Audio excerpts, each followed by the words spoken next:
today we are going to continue on our teaching. You remember we are in the book of the epistles. So today we are going to round up on our focus on the book of the epistles. Remember where we are? We are looking at the different part of the New Testament. 66 books of the Bible, 27 of those 66 books are in the New Testament. We are looked at the 5 historical books. Remember what we are dealing with here. We are not looking at them in depth. We are just taking a tour through. We are looking at a bird eye view. So we are in the book of the epistles. One of the things I want us to do today, by the grace of God, is that I want us to look at some terms that were used to qualify this message in the epistles. Some terms that were used to qualify this message in the epistles, and they help us to understand the depths of the message. They help us to understand the glory of the message. The first qualifying terms is what we see in the book of Romans chapter 15 verse 16. Romans chapter 15 verse 16. That I should be the minister of Jesus Christ to the Gentiles, ministering the gospel of God, that the offering up of the Gentile might be acceptable, being sanctified by the Holy Ghost. So the first qualifying terms we see in the book of Romans chapter 15 verse 16, and by the way, I'm only taking one verse. There are so many other verses that we could look into. The gospel of God. This gospel originated with God, okay? The fullness, the beauty, the glory, the content of the gospel, it is glorious. It is too good to be true. Understand that it is the gospel of God. It is God realized that we cannot help ourselves. It originates with God, and God is also the author and the finisher. Is the one that is fulfilling this gospel. So that's the first thing I want you to understand. It is the gospel of God. All our righteousness and like filthy rag. Okay, we can only come into a right standing with God by His grace, and understand that other religions are ways of trying to impress God, of trying to please God. But the good news, the glad tidings that is being developed, is being explained, is being expounded for us. The implication and the application in the epistle says this gospel is from God. Okay, God is the source of this gospel, and God is the power, and God is the reality behind that gospel. Praise the Lord. So that's the first qualifying terms that we see. So we are going to go into the second qualifying terms. First, it is the gospel of God, and second, it is the gospel of our Lord Jesus Christ. Is the gospel of Jesus Christ. So let's read Mark chapter 1 verse 1. I'm going to read Mark chapter 1 verse 1. The beginning of the gospel of Jesus Christ, the Son of God. The beginning of the gospel of Jesus Christ, the Son of God. And you could read that also in 1 Corinthians chapter 9 verse 12. This gospel is the gospel of Jesus Christ. It's the gospel of God. God originated it, but that gospel is manifested. That gospel, the heart of that gospel, is in the person, the work, the death, the burial, and the resurrection of our Lord Jesus Christ. The gospel is the gospel of God. It's not the gospel of a denomination. It's not the gospel of a special group of people. It is the gospel of God, and it's the gospel of our Lord Jesus Christ. In the book of Galatians, Paul said, when it pleased God to reveal His Son in me, He said He does not gather with flesh and blood. He did not confide with flesh and blood, but God took Him away, and God revealed Jesus Christ in Him. And this is the gospel. You remember we were talking about that they were preaching Christ. Him we preach, warning every man and teaching every man in Christ Jesus, because in Him dwelleth the fullness of Godhead bodily, and we are complete in Him. What God has done, what God has given, what God has revealed, He has revealed to us in the person of our Lord Jesus Christ. Or we can put it that way, we can only see the person and the glory and the plan and the purpose of God in the face of the Lord Jesus Christ. As we behold as in a glass the glory of God in the face of our Lord Jesus Christ, we are being transformed into the same image from one level of glory to another. Every ministry and every church and every teaching should always point to him, because the gospel is the gospel of our Lord Jesus Christ. Now let's move on. So it's the gospel of God, it's the gospel of Jesus Christ, it is the gospel of his son. It is the gospel of his son. So we are going to go to Romans chapter 1, and let us read verse 9. For God is my witness, whom I serve with my spirit in the gospel of his son, that without ceasing I make mention of you always in my prayers. Jesus is God manifested in the flesh, is Emmanuel. Listen to me, there are so many Jesus today. Okay, there's the Jesus of the Muslim, there's the Jesus of the all sort of thinkers and ideologies of this world. There is the gospel of the new age, there's the gospel of the so-called progressive Christianity, there's the gospel of the emergence churches. Again, going to the book of Galatians chapter 1, Paul said that some people preach another Jesus. There is another Jesus. But understand that the gospel is about Jesus, the Son of God. Okay, it's the gospel of Jesus. In the beginning was the Word. The Word was with God, and the Word was God. And the Word became flesh, and we beheld his glory, the glory as of the only begotten of the Father, full of grace and truth. I've just quoted a couple of verses from John chapter 1.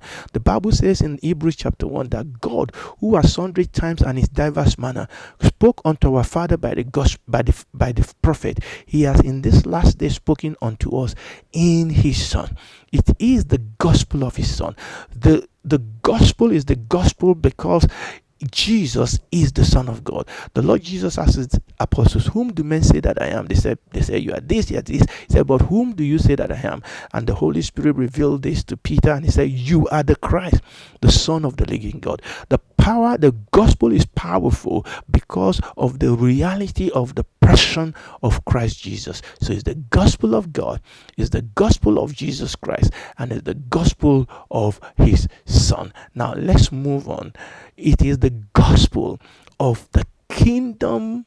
It is the gospel of the kingdom. Now let us read that. We could read that in a couple of places in the book of Matthew, but let us read Matthew chapter 4. We are reading verse 23. And Jesus went about Galilee, teaching in their synagogues and preaching the gospel of the kingdom, and healing all manner of sicknesses and all manner of diseases among the people. We could read a couple of other scriptures. We need to understand, and this is very, very important, that the gospel is the gospel of God, that the gospel is the gospel of Jesus Christ. The gospel is the gospel of God's Son.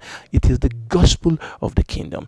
We need to understand that the gospel brings to us the realities and invasion of the kingdom of God. Now, I'm believing God that the Lord will help us to come back. Remember, we are not looking into all these things to any great extent. We are just looking at them in a block, as it were. It is the gospel of the kingdom. You need to understand that Jesus is the king of the kingdom, and is brought to us the reality of that kingdom, the glory of that the glory of his kingdom, the power of his kingdom, the constitution of the kingdom, the lifestyle of the kingdom. And then he has opened up a way for us to be a citizen in that kingdom. There is a government, there is an administration, there is a realm, there's a reality. The kingdom of God talks about the dominion of God. It is the government of God. It is the realm of God. It is the reality of God. And listen to me, the teaching of Jesus Christ, the gospel of Jesus Christ, is the gospel of a kingdom. Okay, and the heart of the kingdom is the king. The kingdom is wrapped around the king. And you need to understand that the Lord Jesus was speaking to Nicodemus in John chapter 3. He said, unless you are born again, you cannot see that kingdom. Unless you are born again, you cannot enter into that kingdom. We enter into the kingdom of men by being born by men. You enter into the kingdom of God by being born by God. We are not just born by flesh, but we are born by the Spirit. That which is born of flesh is flesh, and that which is born of the Spirit is spirit. And this is very, very important, that as a Christian, you have not joined a clique, you have not joined a group, you have not joined a denomination. You have become a daughter, you have become a son, you have become a citizen of the kingdom of God. And the kingdom of God is not meat and drink, but is in righteousness and peace and holiness, is in power, is in glory, is in peace. And the Bible says that Paul was talking, he said our faith must not rest in the wisdom of men, but in the demonstration of power. The kingdom of God comes with power. The Lord Jesus said that if I by the finger of God do cast out demons, then the kingdom of God has come among you. And where we read here in Matthew chapter 4 verse 23, the Bible says Jesus went about all Galilee teaching in their synagogue. What was he teaching? He was not teaching, he was not preaching the kingdom of a man. He was teaching and preaching the gospel of the kingdom. The kingdom of God is good news, that God is with us. The kingdom of God is here. And then there was the manifestation of that kingdom, healing all manner of sicknesses and diseases. You know, that is what we've said, that the preoccupation of the people in the kingdom is the king. But as we seek first the kingdom and his righteousness, as we focus on the king, to please, to know him, to honor him, to worship him, as we focus on the kingdom, as we seek first the kingdom and his righteousness, the Bible says all these other things shall be added on to us. So first, it is the gospel of God, it is the gospel of Jesus Christ, it is the gospel of his son, it is the gospel of the kingdom, and it is the gospel of the grace of God. Acts chapter 20 verse 24. But none of these things move me, neither count I my life dear unto myself, so that I might finish my course with joy, and the ministry which I have received of the Lord Jesus Christ, to testify the gospel of the grace of God. For by grace are you saved through faith, and it is by grace that we grow. We grow in grace. Remember that grace is not an excuse to sin, but grace is the manifest. It's a package. Grace is the totality of the provision of God in his love and in his mercy towards us. It is the favor of God. People have people have spoken about it as God's riches at Christ's expense. It is the riches, it is the outreach of God towards us in Christ Jesus. That is grace.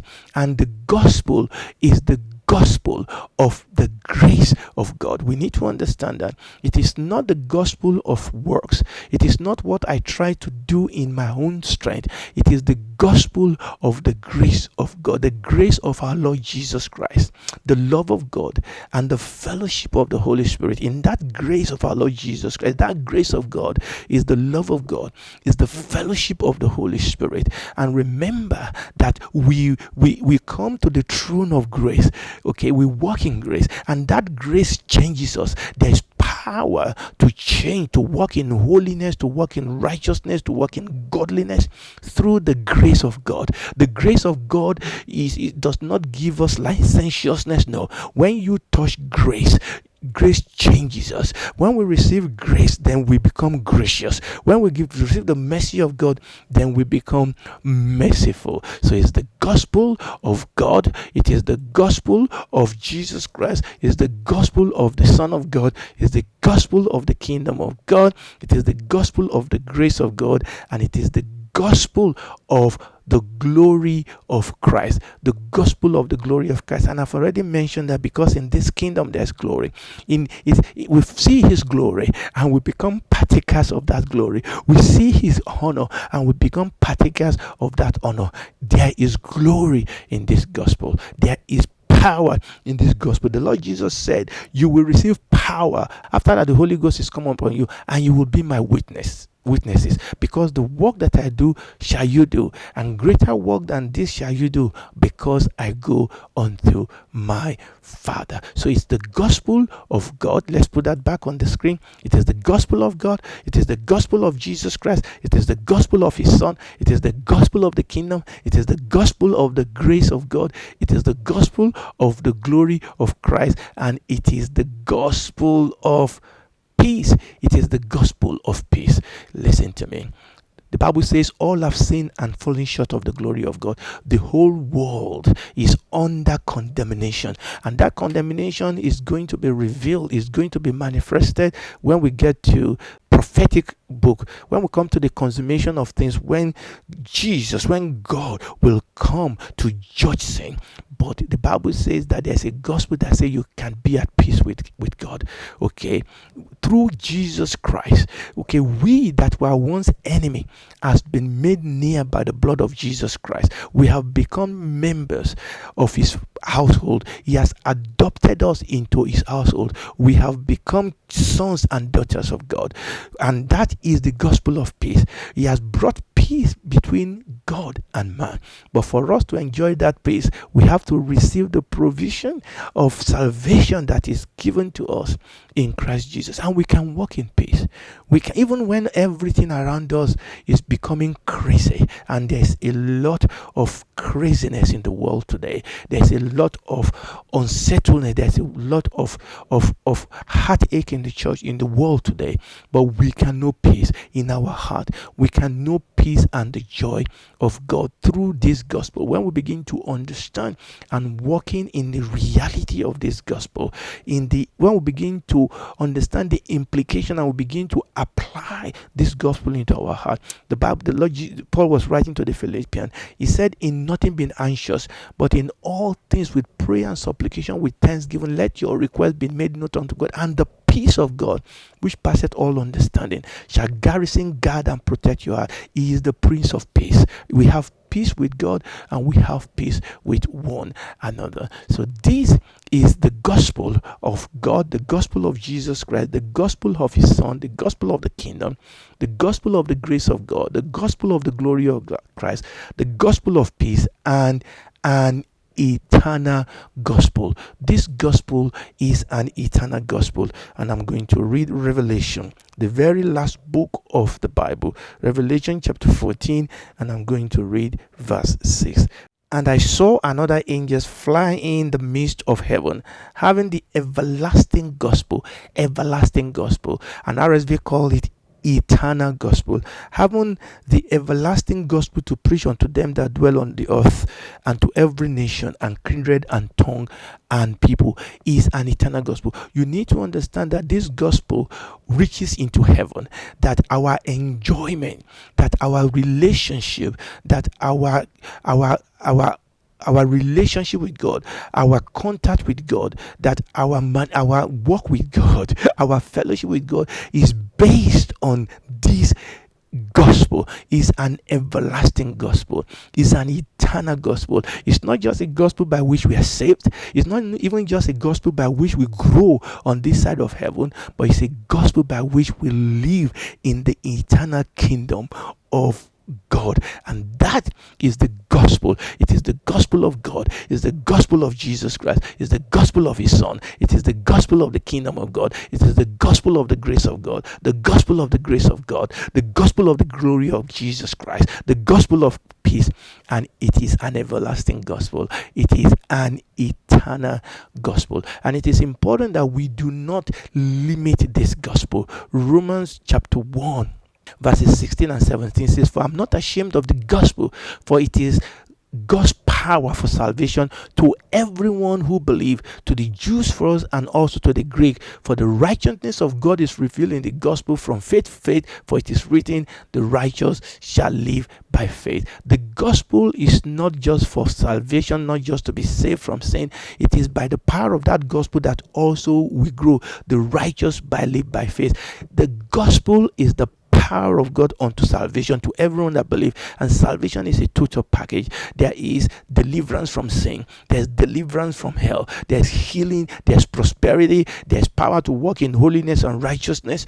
All these are in there in the gospel. So we must not limit the message of the gospel. Praise the Lord. As we have therefore received Jesus Christ the Lord, we must walk in him, rooted and built up in him, and established in the faith as we have been taught, abounding therein with thanksgiving. And if you are listening to me today, today is the day of salvation. Bow down your head, accept him into your life, and you will experience the fullness of this gospel.